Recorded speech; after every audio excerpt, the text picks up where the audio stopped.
Welcome class. आज हम लोग ICS पार्ट 2 के लेक्चर नंबर 12 की डिस्कशन करेंगे। आज हम लोग स्टार्ट करेंगे आपका चैप्टर नंबर 4, जिसका नाम क्या है, डिसीजन कंस्ट्रक्ट। कि डिसीजन स्टेटमेंट क्या होती है, इसका नाम है। अब यहाँ पर हमारे पास सबसे पहले जो चीज़ बात की जा रही है वो हमारे पास है कंट्रोल स्ट्रक्चर।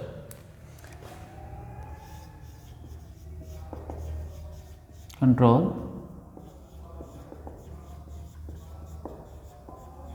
स्ट्रक्चर, ये हमारे पास फर्स्ट टॉपिक आपका कि कंट्रोल स्ट्रक्चर क्या होता है।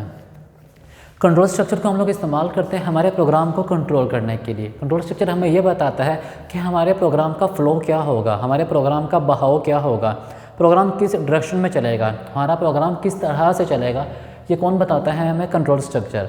मतलब हमारा प्रोग्राम लाइन बाय लाइन चलेगा या कुछ लाइनों को स्किप करेगा, किस लाइनों को रिपीट करेगा, किस तरह से हमारा प्रोग्राम चलना है, ये कौन बताता है, हमारा कंट्रोल स्ट्रक्चर।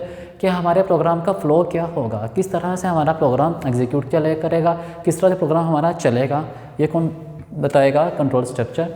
हमारे पास कंट्रोल स्ट्रक्चर की 3 टाइप्स हैं।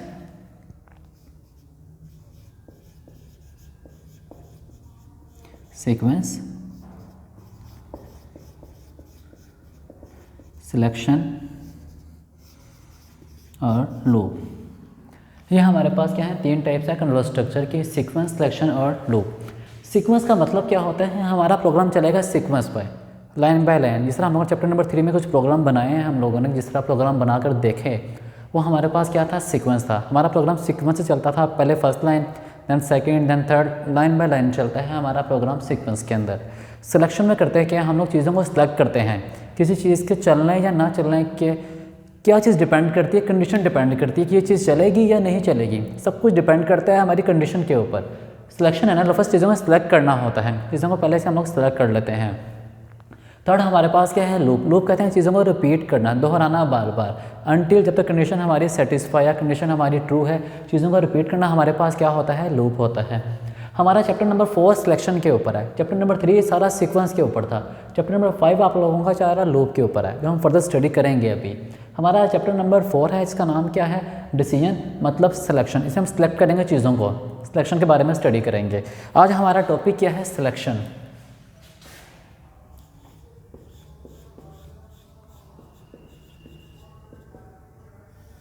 सिलेक्शन क्या होती है, सिलेक्शन में हम लोग चीज़ों को पहले से सिलेक्ट करते हैं, हमारी कंडीशन क्या चलेगी हम पहले से सिलेक्ट करते हैं, ये हमारी कंडीशन है, इसकी बेस के ऊपर ये लाइन चलनी चाहिए या ये लाइन चलनी चाहिए, ये हमारी शर्त है। इसके बाद ये काम होगा या फिर ये काम होगा, कौन सा काम होगा वो डिपेंड करेगा हमारी कंडीशन के ऊपर, हम कौन सा काम करवाना चाहते हैं, वो कौन बताएगी, हमारी कंडीशन बताएगी। किस तरह से बताती है, जैसे फर्स्ट थोड़ा मैं आपसे कहता हूँ, अगर आप लोगों के मार्क्स मेरे कंप्यूटर टेस्ट में आप लोगों के मार्क्स 100 में से 20 या 100 में से 50, लेट्स मैं सेट कर लेता हूँ, एक बच्चे के मार्क्स कितने हैं, 50 मैंने सेट किया। जिस बच्चे के मार्क्स 50 से अबव हैं कंप्यूटर में, आउट ऑफ 100 वो बच्चा पास है, अदरवाइज वो फेल है। अब मैंने कंडीशन जो सेट की गई है 50 वाली, वो मेरी कंडीशन है, जो उससे अबव गया वो पास है, जो उससे लो गया वो फेल है। वो जो कंडीशन लगाई गई है वो मेरे पास क्या है, सिलेक्शन है। सिलेक्शन किस बेस के ऊपर हो रही है, 50 के ऊपर, 50 से ऊपर वाले सिलेक्ट हैं, नीचे वाले रिजेक्ट हैं। ये मेरे पास क्या होती है, सिलेक्शन होती है, किसी कंडीशन के ऊपर डिपेंड करती है। सिलेक्शन के हमारे पास 3 टाइप्स हैं। एक हमारे पास इफ़ है, इफ़ स्टेटमेंट यूज़ की जाती है। दूसरी हमारे पास इफ़ एल्स यूज़ की जाती है। थर्ड हमारे पास एल्स इफ़ यूज़ की जाती है। ये हमारे पास 3 चीज़ें यूज़ की जाती हैं सिलेक्शन के अंदर। इसके अलावा और भी स्टेटमेंट है, स्विच स्टेटमेंट यूज़ की जाती है, हम स्टडी करेंगे। लेकिन मेजर हमारे पास सिलेक्शन की 3 टाइप्स होती हैं, इफ़ होती है, इफ़ एल्स होती है और इफ़ एल्स इफ़ इस्तेमाल की जाती है। इनको कब कब इस्तेमाल करते हैं, इफ़ हमारे पास अगर मेरे पास जस्ट एक कंडीशन है और वही फाइनल कंडीशन है, उसी की बेस पर सिलेक्शन होनी है। मैंने बोला जिस बच्चे के मार्क्स 33 से अबव हैं वो पास हैं, मैंने फेल का बताया ही नहीं है कि फेल होगा या नहीं। अगर मेरे पास एक कंडीशन है और वही फाइनल है, उसके लिए क्या इस्तेमाल करते हैं, इफ़। कि अगर ऐसा है तो बस ये आंसर है, बस दूसरे सिलेक्ट होंगे फेल होंगे मुझे नहीं पता उस चीज़ का। मैंने कहा अगर ये कंडीशन सेटिस्फाई होती है तो वो पास हो जाएगा बस। तो उसके लिए क्या इस्तेमाल करते हैं हम लोग, इफ़ स्टेटमेंट। मैंने फेल के बारे में बताया ही नहीं है कि अगर वो कंडीशन सेटिस्फाई नहीं करते तो वो फेल होंगे या नहीं, वो मैंने नहीं बताया इस बारे में। मैंने जस्ट ये बताया कंडीशन सेटिस्फाई होती है तो वो पास हैं बस। If statement. इफ़ एल्स किस लिए इस्तेमाल करते हैं, अगर मेरे पास 2 कंडीशन है, मतलब कंडीशन एक ही है और 2 ऑप्शन है उसके, पास है या फेल है। मैं कहता हूँ अगर इतने मार्क्स आएंगे तो पास है, अगर मार्क्स नहीं आएंगे तो वो फेल है। मार्क्स 33 आते हैं तो वो पास है, और 33 से लेस हो जाते हैं तो वो फेल है। अब मेरे पास फेल वाला काम भी ऐड कर दिया गया हुआ है, दोनों में से काम एक होना है, या वो पास होगा या फेल होगा। उसके लिए क्या इस्तेमाल किया जाता है, इफ़ एल्स को इस्तेमाल किया जाता है। अगर मेरे पास 2 चॉइसेस हो, उनमें से एक को सिलेक्ट करना हो तो हम इफ़ एल्स को इस्तेमाल करते हैं। इफ़ एल्स किस लिए इस्तेमाल करते हैं, अगर मेरे पास मोर देन 1 चॉइसेस आ जाती हैं। देखिए मैं कहता हूँ मेरे पास 3 लोग आए हैं जॉब के लिए, मैंने तीनों में से एक को सिलेक्ट करना है। मैं फर्स्ट वाले को चेक करूँगा, पहले दोनों के साथ कंपेयर करूँगा कि इसमें कैसी क्वालिटीज़ हैं, क्या इतनी एजुकेशन इसके पास है कि सिलेक्शन होनी चाहिए, क्या इतनी स्किल जिसके पास हैं सिलेक्शन होनी चाहिए। फिर दूसरे वाले को बाकी दोनों से चेक करूँगा, देन थर्ड वाले को। अगर मेरे पास मोर देन 1 चॉइसेस आ जाती हैं और मोर देन 1 में से सिलेक्ट मैंने एक को करना है, तो हम क्या इस्तेमाल करते हैं, इफ़ एल्स इफ़ को। तीनों के अंदर, इफ़ के अंदर इफ़ एल्स इफ़, तीनों के अंदर सिलेक्ट एक ने होना है। सिलेक्ट दो नहीं, सिलेक्ट एक ही होगा, वो चाहे इफ़ हो, चाहे इफ़ एल्स हो, चाहे इफ़ एल्स इफ़ हो, तीनों के अंदर सिलेक्शन एक ही होनी है। हम चेक सबको करेंगे, सिलेक्ट एक ही होगा उस सब के अंदर।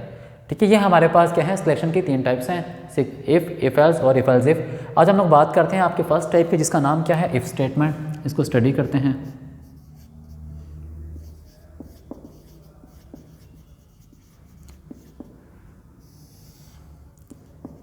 उसी तरह से हम लोगों ने बात की थी, इफ़ स्टेटमेंट किस काम के लिए इस्तेमाल की जाती है।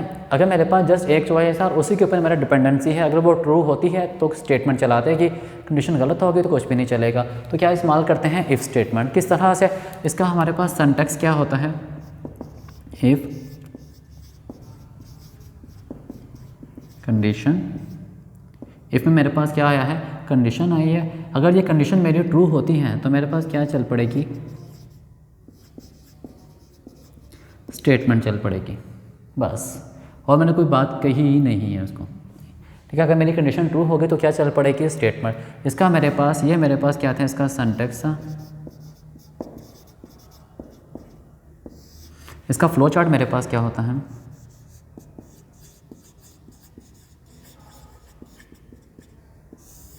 लाइक मेरे पास क्या है, कंडीशन है, तो मेरे पास फर्स्ट चीज़ क्या आ जाएगी, कंडीशन। यहाँ मेरे पास क्या आ गई, कंडीशन। ये कंडीशन मेरे पास, ये कंडीशन है। कंडीशन मेरी ट्रू होती है तो क्या चलती है, स्टेटमेंट। तो अब कंडीशन ट्रू होने के ऊपर क्या चलेगी, कोई statement.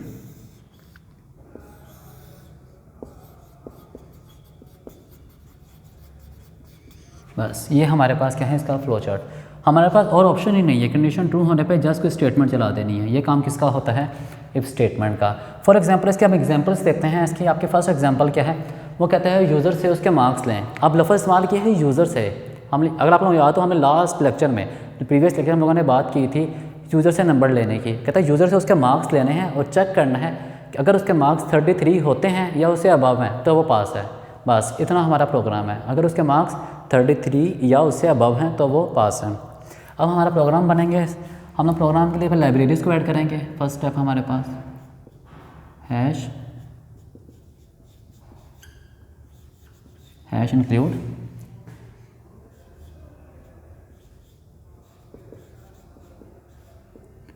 .h hash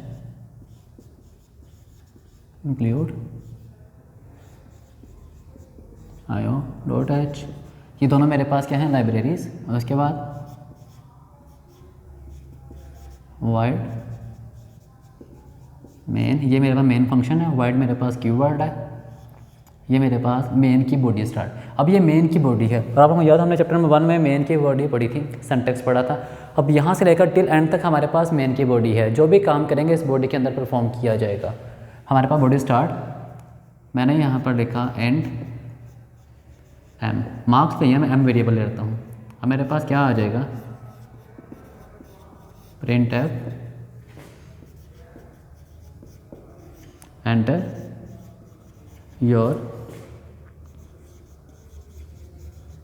marks. User से क्या कहा है हमने, मार्क्स एंटर कर दे। वो मेरे पास किस में जाएंगे, स्कैन ऐप के अंदर। यहाँ मेरे पास याद है आप लोगों को, हम लोगों ने क्या इस्तेमाल किया था, फॉर्मेट स्पेसिफाई।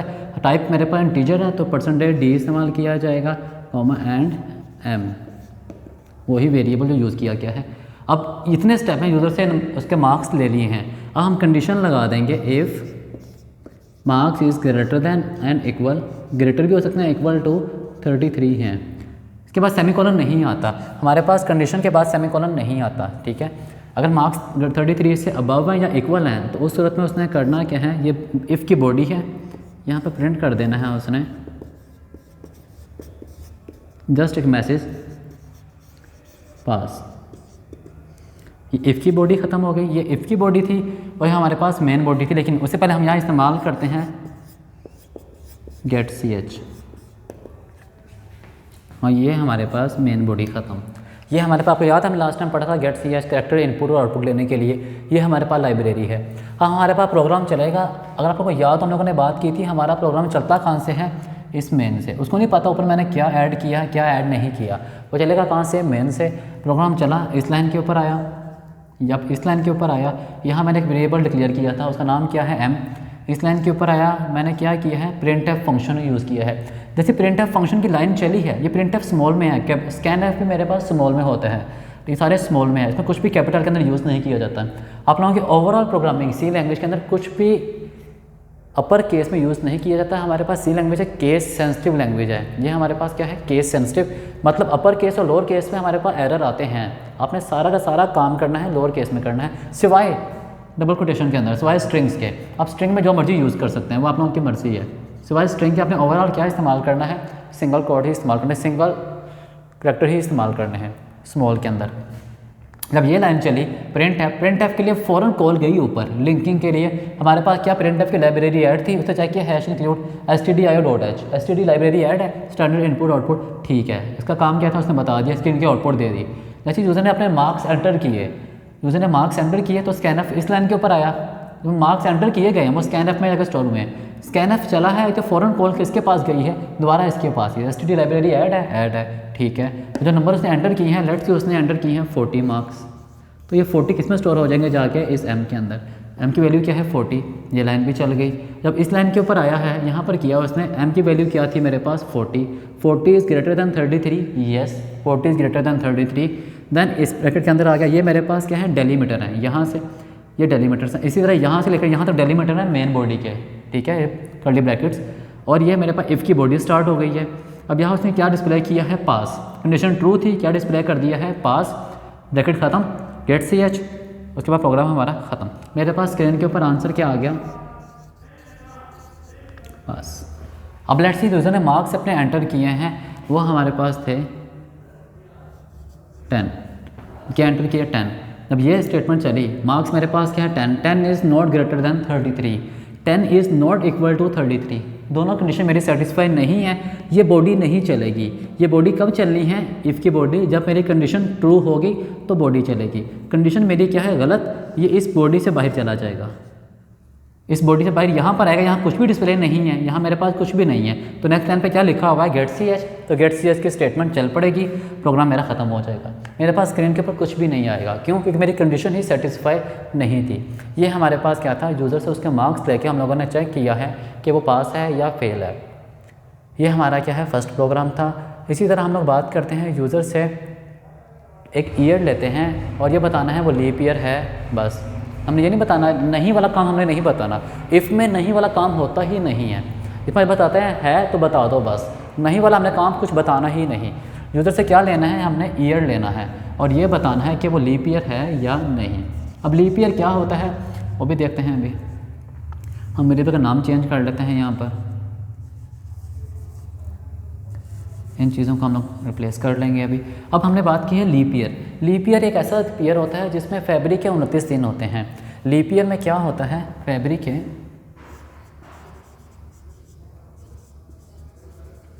में इसमें होता क्या है, फरवरी के 29 दिन होते हैं। ये हर 4 साल बाद आता है।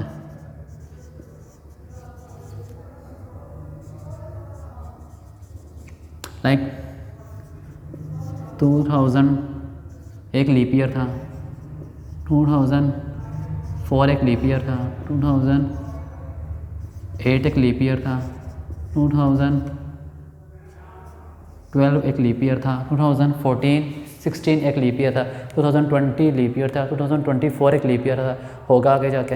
ये हमारे पास क्या होते हैं, लीप ईयर होते हैं। अब यूज़र से हमने क्या लेना है, लीप ईयर लेना है।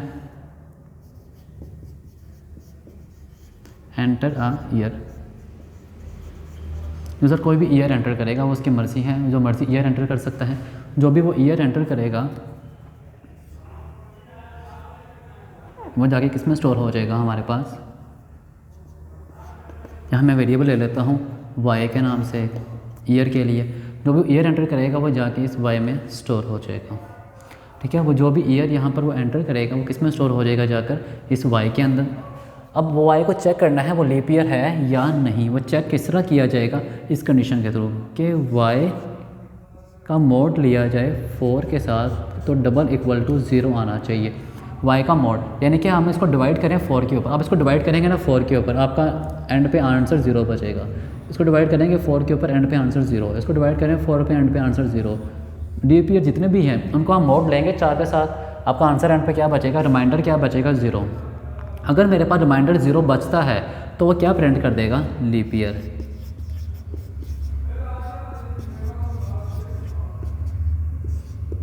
अदरवाइज़ कुछ भी डिस्प्ले नहीं किया उसने, अदरवाइज़ कुछ भी डिस्प्ले नहीं किया। हमने इफ़ की बात की थी ना, अगर ऐसा होता है तो डिस्प्ले कर दो, अगर ऐसा नहीं होता हमने कुछ भी नहीं कहा कि क्या काम परफॉर्म करना है। अगर लीप ईयर होगा तो वो डिस्प्ले कर देगा, अगर लीप ईयर नहीं होगा तो वो डिस्प्ले नहीं करेगा। लेट्स उसने ईयर एंटर किया 2010 एंटर किया है, 2010 को डिवाइड करें हम किसके ऊपर, 4 के ऊपर, आपका एंड पे आंसर 0 नहीं बचेगा। तो लीप ईयर हम एक एग्जाम्पल लेके चेक कर लेते हैं। मेरे पास क्या था, लाइक सन 2000 था, डिवाइड करेंगे किसके ऊपर, 4 के ऊपर, 20 एंड रिमाइंडर 0, कुछ भी नहीं बचा। ठीक है, ये हमारे पास क्या है, या हम ऊपर जो रिमाइंडर बचे हैं ऊपर 0 ऐड कर दें, हमारे पास आंसर कुछ भी नहीं बचा। इस तरह आप 4 को डिवाइड करेंगे, हमारे पास रिमाइंडर कुछ भी नहीं बचेगा। जैसे मेरे पास क्या है, 4 पर डिवाइड करना है, क्या 2004 है, तो इसको करेंगे क्या आएगा, 2 4 20, नीचे हमारे पास क्या बचा है, 04, 0 की वैल्यू नहीं है हमारे पास, इसको डिवाइड कर देंगे हम लोग किसके साथ, 4 1 4,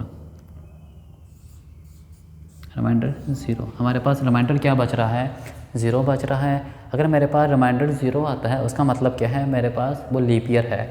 या रिमाइंडर मेरे पास 0 आया है मतलब वो क्या था, लीप ईयर, तो उसने डिस्प्ले कर दिया है लीप ईयर, और हमारा प्रोग्राम नीचे साथ ही ख़त्म हो जाएगा। ठीक है, अगर कंडीशन गलत होती है, कंडीशन गलत होने के ऊपर उसने कहाँ जाना है, इस बॉडी से बाहर, बाहर कुछ भी नहीं है, गेट सी एच लिखा हुआ है, गेट सी एच पे चलेगा और प्रोग्राम हमारा ख़त्म हो जाएगा, कुछ भी डिस्प्ले नहीं करेगा। ये हमारे पास क्या था, मेथड था आप लोगों का सिंपल इफ़ के ज़रिए। आप लोगों को इफ़ के ज़रिए पेपर के अंदर शॉर्ट क्वेश्चन तो आ सकते हैं, लॉन्ग क्वेश्चन नहीं आएगा। लॉन्ग क्वेश्चन के लिए हमारे पास इफ़ एल्स यूज़ किए जाते हैं या स्विच स्टेटमेंट का इस्तेमाल किया जाता है। इससे आप लोगों को जस्ट क्या आ सकते हैं, शॉर्ट क्वेश्चन या ट्रेस द एरर्स वगैरह आ सकते हैं कि एरर वगैरह फाइंड करें इसकी मदद से। ये हमारा आज का टॉपिक था। बाकी आपके लेक्चर नंबर 13 के साथ हम लोग कल मिलेंगे, तब तक के लिए इजाज़त दीजिए, अल्लाह हाफिज़।